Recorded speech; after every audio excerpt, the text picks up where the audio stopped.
It's time now for your Money Watch report. The government monthly report on inflation is coming in hot. The March Consumer Price Index is out this morning, and CBS News business analyst Jill Schlesinger joins us live from New York with the results.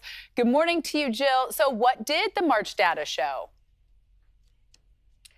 Yeah, hot is not in a good hot way, and so we saw prices accelerate in the month of March, and the consumer price index, the overall rate, was up by 3.5% from a year ago. That is higher than the February reading when we saw the CPI was up just 3.2%.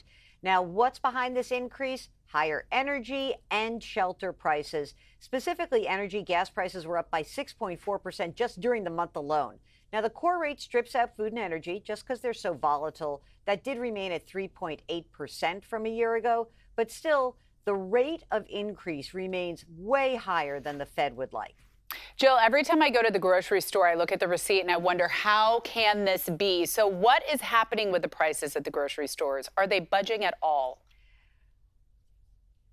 When you looked at this March report, and I dug in a little bit, we saw 6 categories in the food aisles that were down. But you're not crazy, because prices overall at the grocery store are outpacing the overall inflation rate. So if you go to, say, the CPI, and we just go point to point, 4 years ago from there, prices are up 20% overall, right? But in the food aisles, that pain is acute. Prices at the grocery store are up by more than 36% from 4 years ago. That means that that basket of groceries that you bought for $100 4 years ago, it now costs you $136. So, by the way, this is not to make you feel better, but it should make you feel less crazy, because prices really are higher at the grocery store. Well, and many economists believe inflation will eventually drop over the next year. But where do Americans think prices are headed?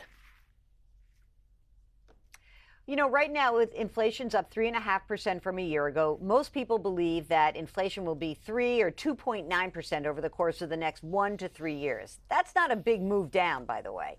And at 5 years, Americans think the inflation rate's going to be 2.6%, which is way higher than we were before the pandemic. Just a reminder, inflation ran at about 2% for the decade leading up to the pandemic. So I think people are really skittish about these prices, and they are fearful that these price hikes will stay with us longer. All right. Thank you, Jill. For more analysis, go to JillOnMoney.com.